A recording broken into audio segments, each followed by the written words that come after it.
she's a great player. She's a high IQ player.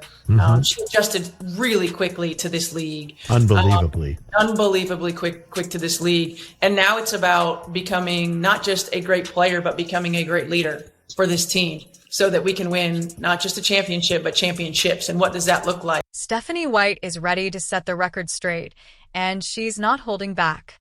She's calling out every claim Sheryl Swoopes has made about the Indiana Fever, and it's bound to be explosive. In her latest podcast episode. Personally, here's where I think they didn't do a very good job, and that was with Kelsey Mitchell, who's an unrestricted free agent, because Kelsey Mitchell had a hell of a season this season, and I don't think she got the credit that she deserved. Swoopes stirred the pot on her latest podcast, saying, asterisk, personally, I don't think they handled things well, especially with Kelsey Mitchell, an unrestricted free agent. They're all hungry to grow and hungry to improve and hungry to be coached and hungry to win.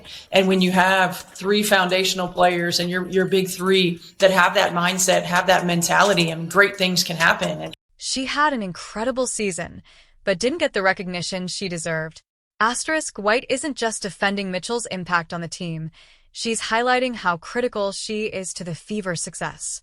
She's also sharing insights about Caitlin Clark's immediate contributions and giving fans a peek inside the Fever's locker room.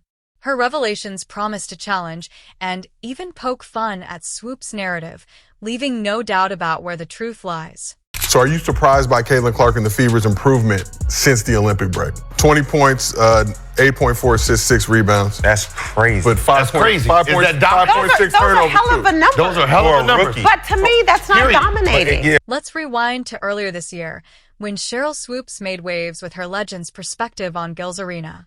Her comments left basketball fans scratching their heads. She claimed that Caitlin Clark was in her 5th year at Iowa, when in reality, Clark was in her 4th season. This wasn't just any season, either. It was the year Caitlin Clark made history, shattering records with her NCAA scoring performance. The mix-up sparked plenty of debate, but one thing remained clear. Clark's impact on the game was undeniable, no matter how her time at Iowa was miscounted. And she's hungry to grow and hungry to get better. And so, number one, again, that two-way communication.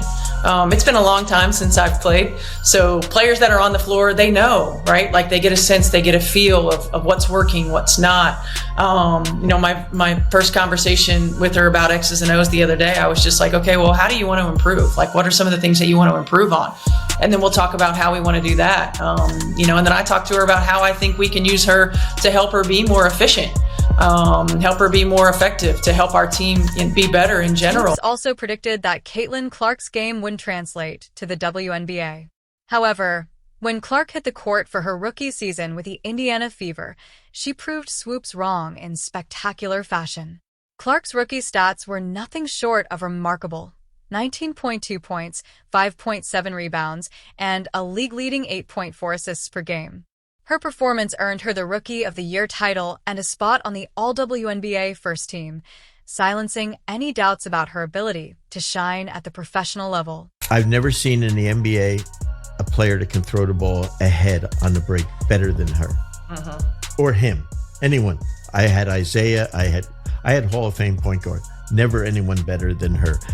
I also think that, like a lot of my great point guards, Hall of Famers, she could play off the ball so well because she knows how to move without the ball, and it wouldn't tire her out. Stephanie White, the Fever's head coach, praised Caitlin Clark for her smooth adjustment and immediate impact in the WNBA.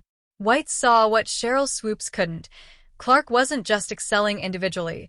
She was elevating her teammates and leading the Fever to their first playoff berth since 2016. That players are like, this ain't where I want to be. Over there. Yeah. So you have players that are very significant on this Indiana Fever team that are like, I don't want to be here. As Caitlin Clark's success became undeniable, Sheryl Swoopes changed her tune. She moved away from her initial claim that Clark's game wouldn't translate to the WNBA and instead started focusing on other aspects of Clark's career and performance. This wasn't a one-time slip-up for Swoopes. It was part of a pattern of making bold statements without the facts to back them up. From Clark's college career to her WNBA potential, Swoopes' predictions continued to miss the mark. But she wasn't done yet. With a new target in mind, Swoops turned her attention to the entire Fever organization and prepared to make more controversial statements.